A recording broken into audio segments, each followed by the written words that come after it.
Bonsoir à vous, fidèles téléspectateurs de Télésud en Afrique au-delà des frontières africaines. Après c'est la CAN, c'est la Coupe d'Afrique des Nations. Très heureuse de vous retrouver dans le cadre de ce premier numéro d'Afrique Sport. Barrage de la Coupe du Monde Qatar 2022 zone Afrique. Les matchs allés débutent ce week-end. Les mondiaux d'athlétisme en salle se sont achevés le 20 mars dernier. Au compteur de l'Afrique, l'Éthiopie a glané 9 médailles. Les championnats d'Afrique de cyclisme sur route 2022 ont débuté le 23 mars dernier et s'achèveront le 27 mars prochain. On en parle tout à l'heure dans le cadre de ce premier numéro d'Afrique Sport avec nos chroniqueurs Jean-Jacques Missé, ancien international camerounais, Fidel Castro-Limbe, analyste sportif.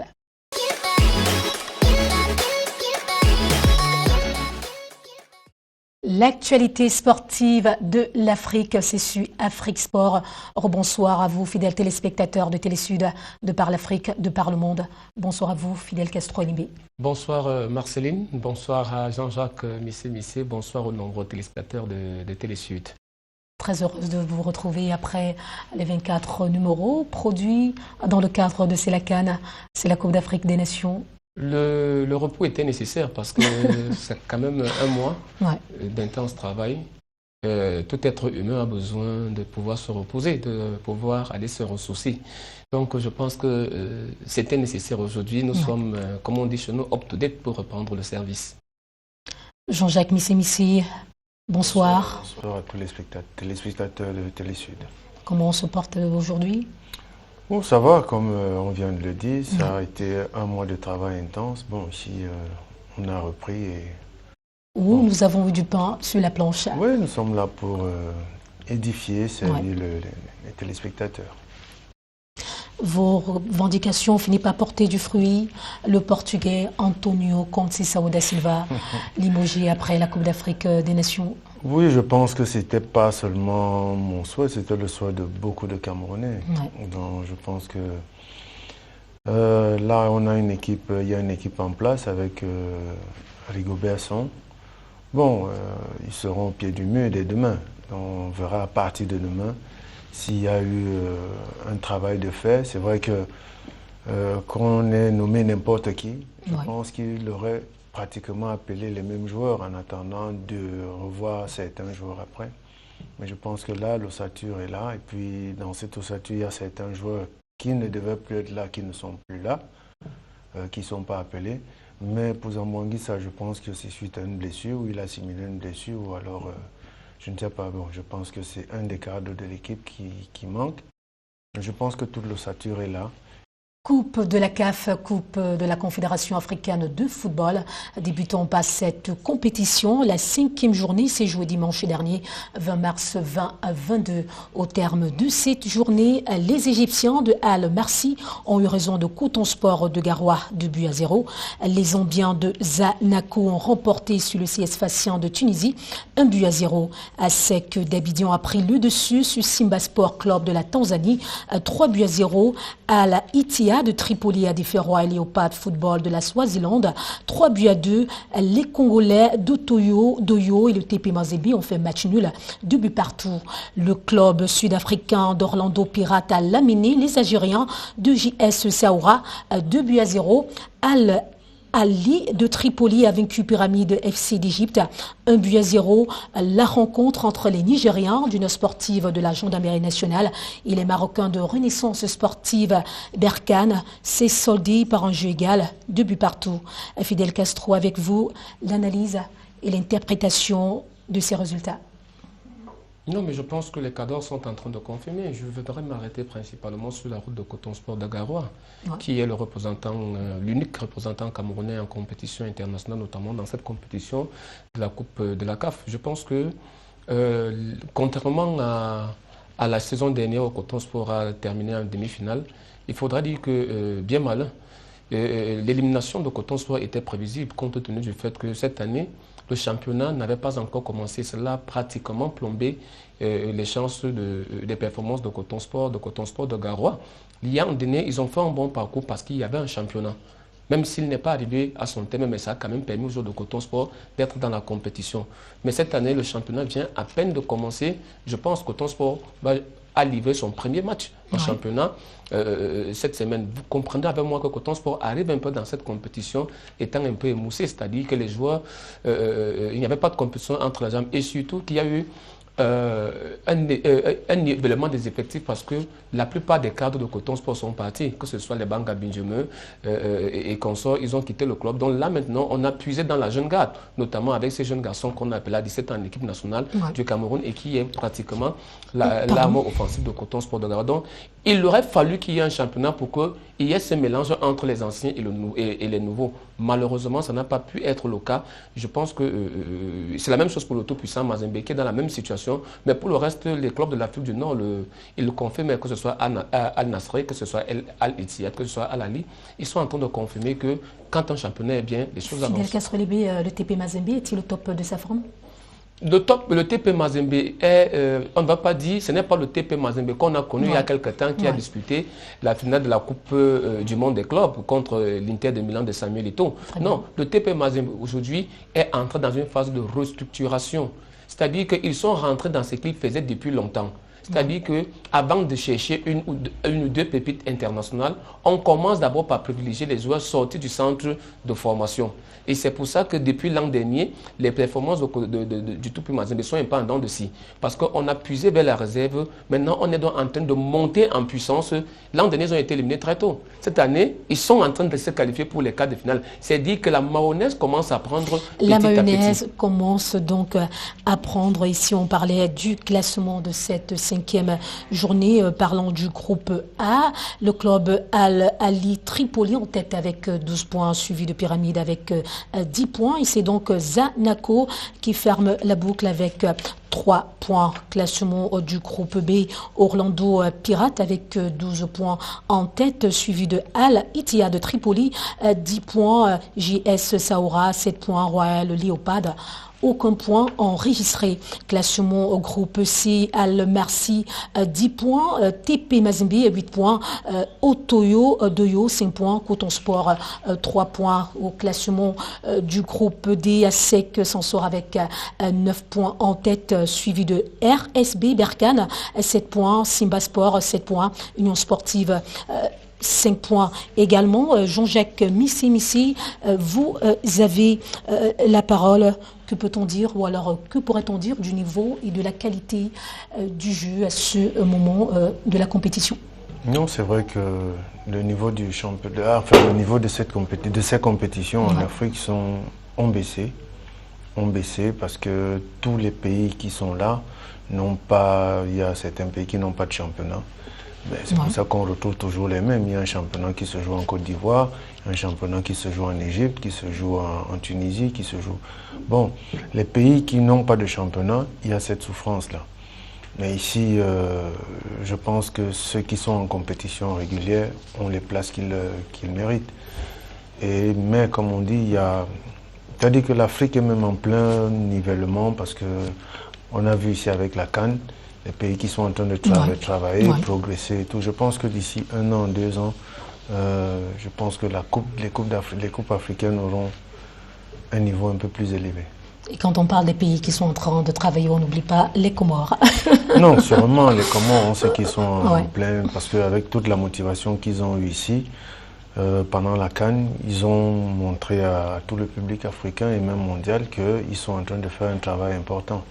Fidel Castro, qu'est-ce qu'on dit à quand la 6e et dernière journée de la phase de groupe?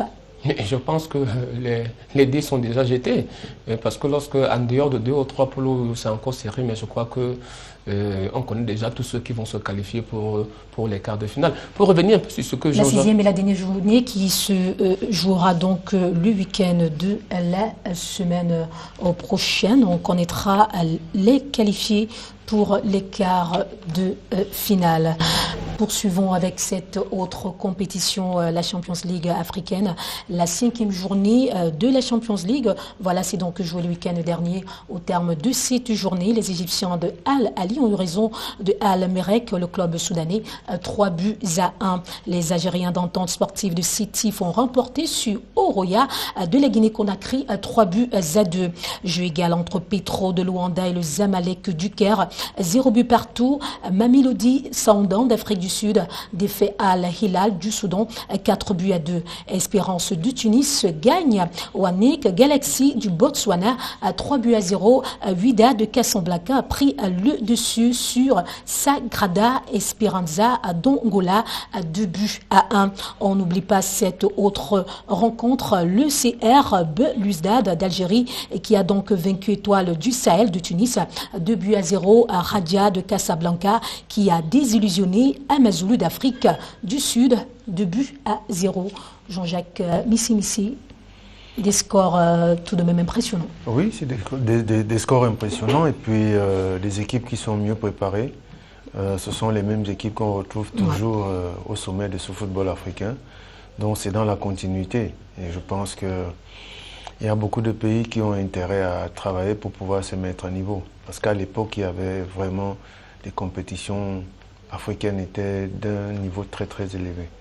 Mais aujourd'hui, bon, les équipes sont en train de revenir, il y a des jeunes qui reviennent, il y a du talent, mais il faut simplement travailler.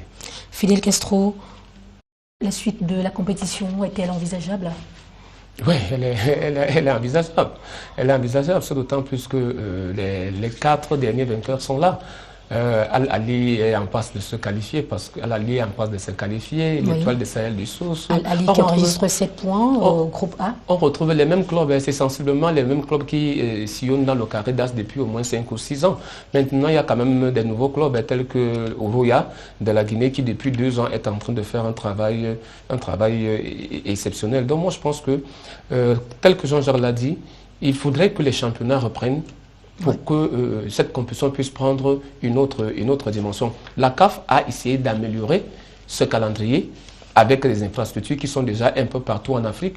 Et je pense que les dirigeants des fédérations devraient plutôt mettre l'accent pour augmenter pour l'effectivité d'abord des championnats, maintenant donner un cadre sain et adéquat aux joueurs pour pouvoir avoir des performances escomptées. Rapidement et au pas de course, le classement de cette 5e journée. Et là, on s'attardera uniquement sur les premiers. Au groupe A, Sundowns avec 13 points.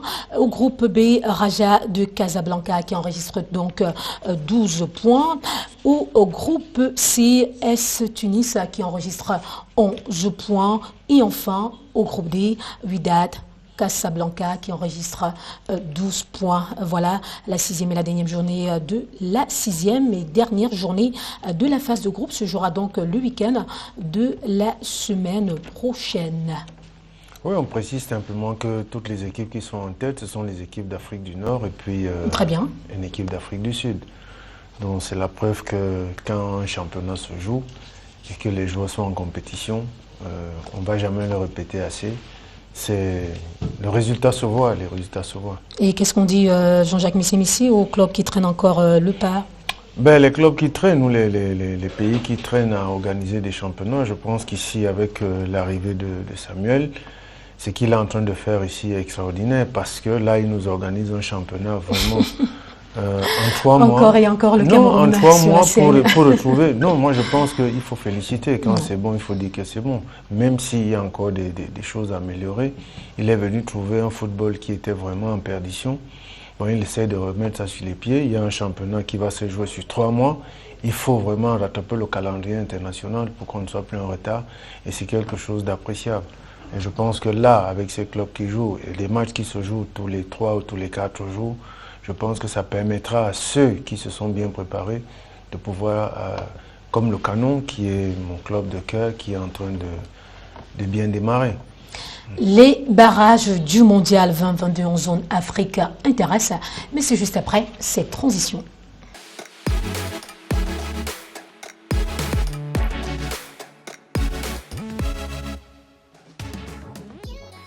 Après la Coupe d'Afrique des Nations, l'Afrique de nouveau sur scène. Il s'agit des barrages du Mondial 2022 en zone Afrique.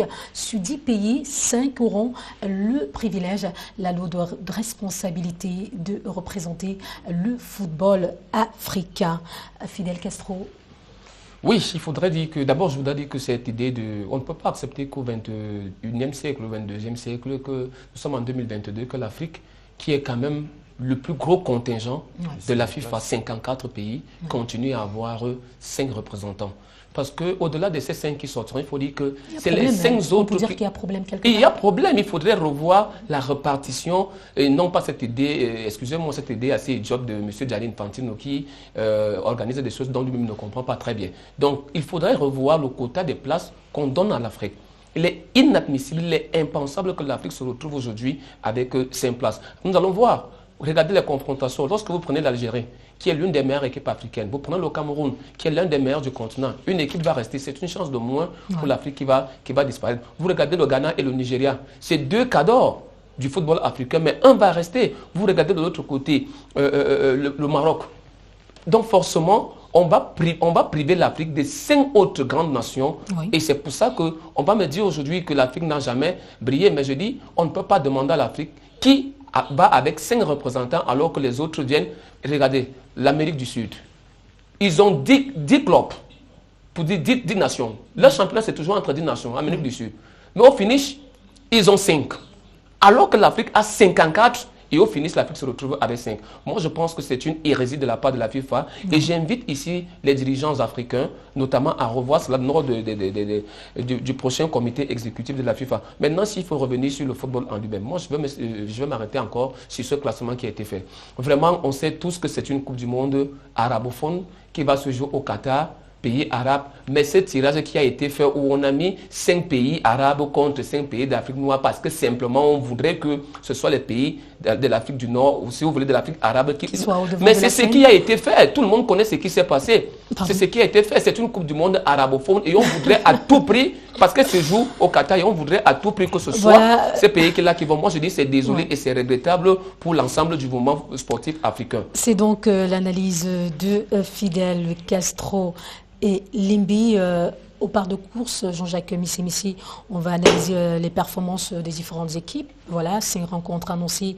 RD Congo contre Maroc, Mali contre Tunisie, Cameroun contre Algérie, Égypte contre Sénégal, Ghana contre Nigeria. Et si on commençait par le Cameroun? Non, le Cameroun, je pense que là, ils sont sur la lancée de la Coupe d'Afrique. Il faut simplement qu'ils soient prêts demain pour pouvoir faire un très bon résultat. Parce que le match retour ne sera pas facile. Ça ne sera pas facile. Je pense qu'il y aura l'intimidation, il y aura plein de trucs. Bon, je pense qu'ils savent ce qui se passe souvent en Algérie quand il y a ce genre de match. Ils arriveront en Algérie peut-être le jour du match même. Parce que eux-mêmes, les Algériens, n'ont pas voulu venir au Cameroun passer 2-3 jours. Ils se sont arrêtés à Malabo. Donc leur arrivée au Cameroun, je pense, c'est demain. Donc je pense que le Cameroun fera la même chose.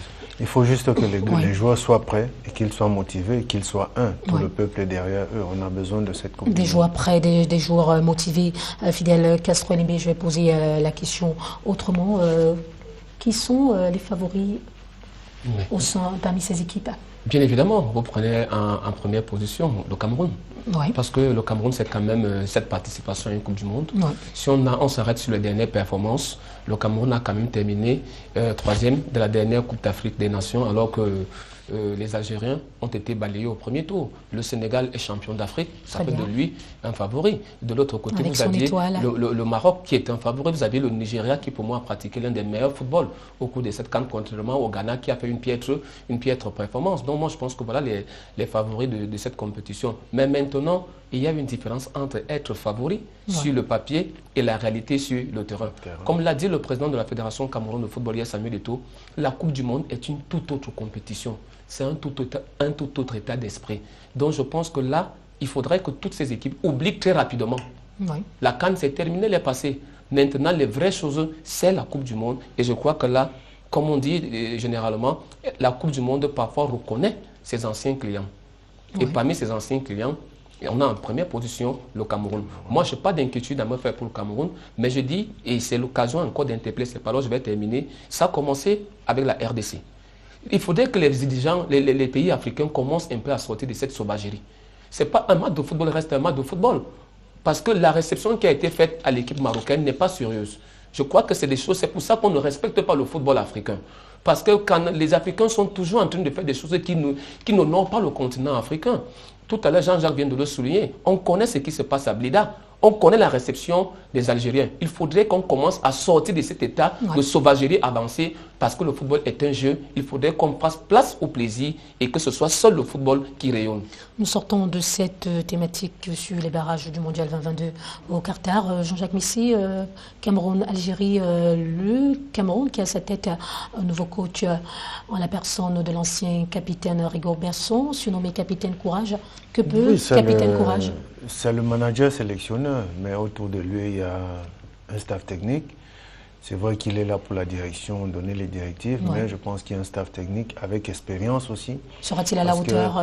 Je pense, on souhaite qu'il soit à la hauteur. D'ailleurs, on souhaite que tout le staff soit à la hauteur, parce que bon, si ils ne sont pas à la hauteur, c'est le Cameroun qui perd. On souhaite que ceux qui ont été nommés là soient à la hauteur et ils ont tout le soutien du peuple.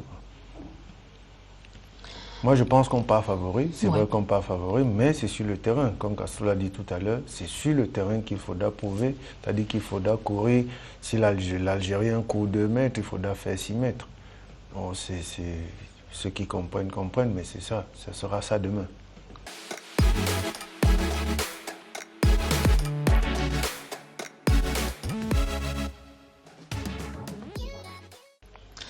Du football pour l'athlétisme.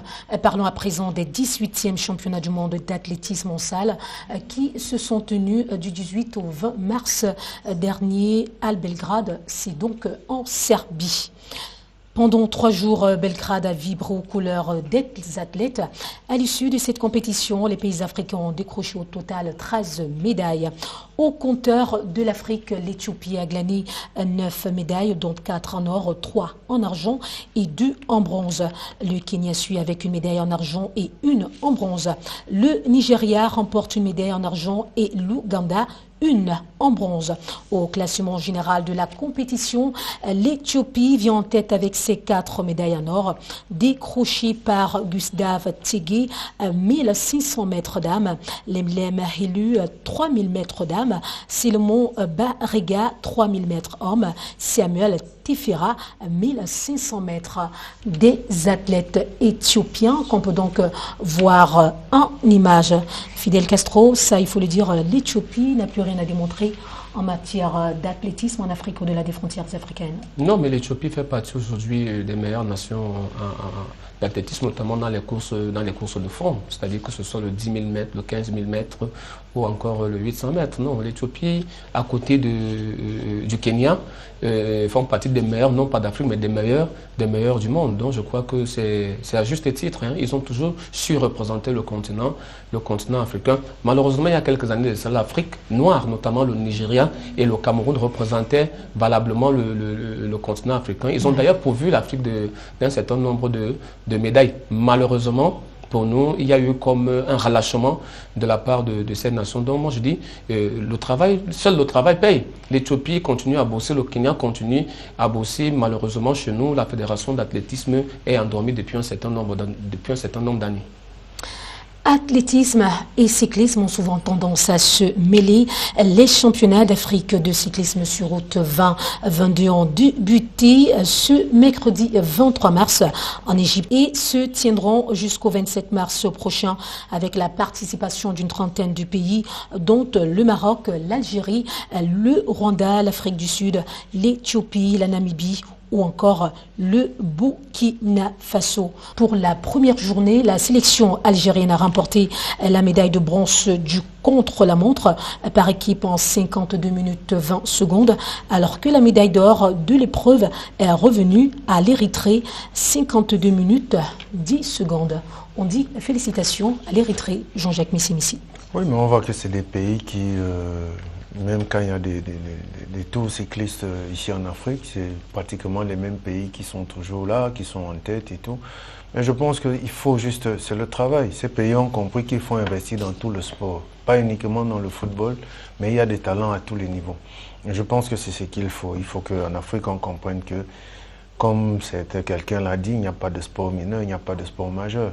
Mais même si on sait que le football c'est le sport majeur, mais il faut investir dans ces sports parce qu'il y a du talent. Il y a du talent, mais c'est juste le cadre de travail qui manque. Ce premier numéro d'Afrique Sport tire à sa fin, sortant par quelques notes d'information CAN de handball homme 2022. La compétition encore repoussée, initialement prévue du 22 juin au 2 juillet 2022. La 25e édition de la Coupe d'Afrique des Nations a été une fois de plus reportée par l'instance fêtière du handball africain. La compétition aura lieu dorénavant du 11 au 18 juillet 2022. CHAN 2023, Championnat d'Afrique 2023, une délégation de la Confédération africaine de football CAF, conduite par Seydou Mbombo-Njoya, 4e vice-président de l'instance dirigeante du football africain et président de la commission d'organisation du CHAN à la CAF. Tour préliminaire des éliminatoires de la CAN 2023 version football masculin. Les 12 équipes en lice les moins positionnées au classement FIFA se battent pour obtenir un billet au prochain tour des éliminatoires de la CAN qui se jouera en Côte d'Ivoire. C'est tout pour ce premier numéro d'Afrique Sport. Mesdames et messieurs, merci de nous avoir suivis. On vous donne rendez-vous la semaine prochaine.